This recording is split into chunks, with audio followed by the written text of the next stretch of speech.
week of economic data and central bank signals that could shape the near-term direction of interest rates and investor sentiment.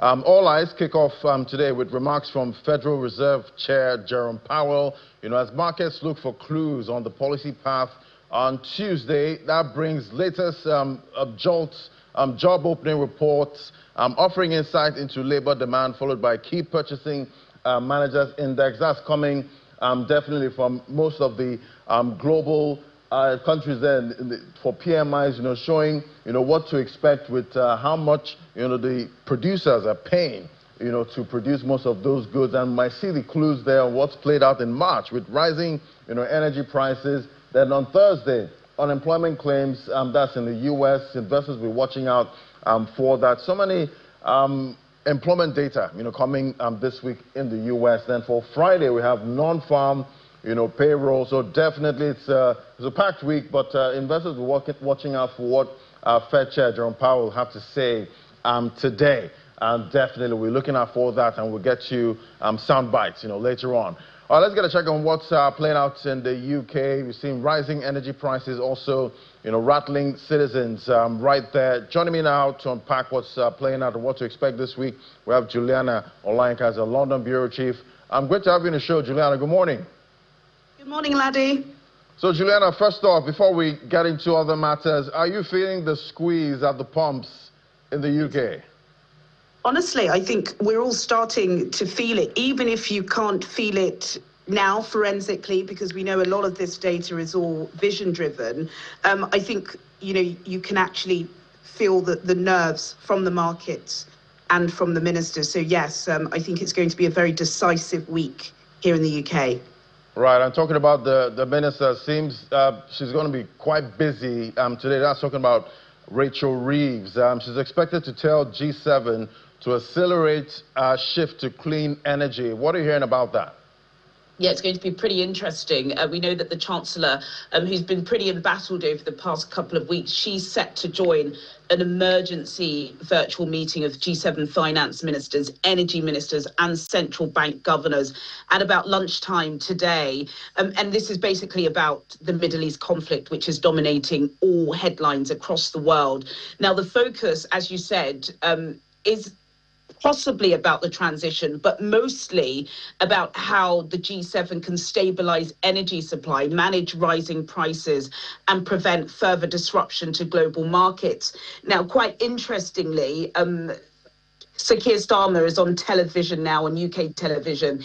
He's just launched local elections, basically telling Brits that we're not going to be dragged into this war, which is why he had the spat with Donald Trump to begin with. But everybody's basically dragged into this now, right, because of what's happening in the Strait of Hormuz. And I think what Rachel Reeves wants to do is kind of preempt what we had 4 or 5 years ago, when once again energy supply was huge. Energy became an economic issue because of the war in Ukraine, and we're seeing that now with the prices of a barrel of Brent crude. Now, once the Prime Minister finishes in the West Midlands, he's also going to be heading back down to Downing Street, where he's convening a meeting with senior leaders from Shell, BP, Lloyds. This is covering insurance, shipping, banking and energy, basically to try and coordinate some contingency planning to avoid issues pertaining around the Strait of Hormuz, which is, as I said, making the price of Brent crude about $110 per barrel. So even though this is a regional issue, this is clearly global. And so I think Rachel Reeves is going into this energy meeting today, hoping that she can come out with some sort of contingency plan that the G7 can all agree on, so that, these shocking price rises we're expecting to see, that is infecting inflation, won't harm consumers too much. Right. Everyone's looking out for inflation data for March, expecting it to be quite, dramatic at this point. We'll definitely keep checking all of them. But what are we expecting on the data front in the UK this week that could actually move markets? Well, I suppose that the main focus this week is going to be what happens with troops on the ground in Iran, we've had heightened rhetoric, haven't we, from Donald Trump over the past couple of weeks. It seems to, he keeps shifting the needle every time he opens his mouth in the Oval Office. A couple of days ago, he was talking about some sort of peace plan. Now he's sending troops on the ground, and he says he wants more oil. He wants Iran's oil. So I think the markets are clearly going to be focused on that. It is Easter holiday in the UK. The children are off. Parliament is in recess. Local elections, campaigns have been kicked off. I think, Sir Keir Starmer is going to be walking a very tight rope. He doesn't want the focus to be on what's happening miles and miles away. But of course, this is definitely affecting us at the price of the petrol pump and how much it's costing us to, heat our homes and also put food on our table. So all markets, all data are very much focused around the Strait of Hormuz at the moment. Right. Everyone, those that want to enjoy the holiday, also looking forward to Easter at this point. Thank you so much, Juliana.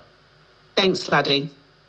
All right, to the global trade now. We're seeing negotiations have hit a major roadblock as talks at the World Trade Organization ended stalemate over rules, governing digital commerce.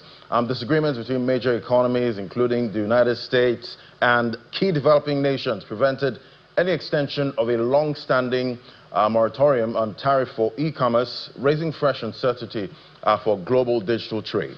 The deadlock underscores deeper divisions within the WTO and casts doubt on its ability to deliver reforms as negotiations are now set to continue in Geneva amid growing pressure on the global trading system.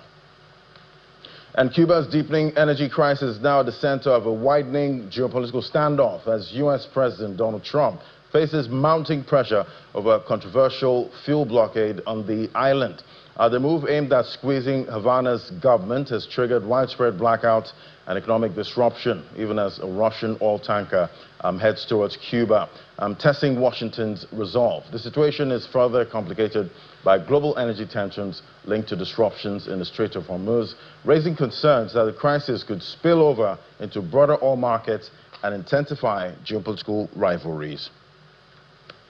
And to pharmaceuticals now, we see U.S. pharma giants Eli Lilly is deepening its push into artificial intelligence, signing a drug discovery partnership worth about $2.75 billion with biotech firm Insilico Medicine. The deal gives Lilly exclusive global rights to develop and commercialize a pipeline of AI-designed oral therapies, with Insilico receiving an upfront payment and additional milestone-based incentives. The agreement underscores a growing industry shift towards AI-powered research as major drug makers race to cut costs, speed up developments, and unlock new treatments in an increasingly competitive pharmaceutical landscape.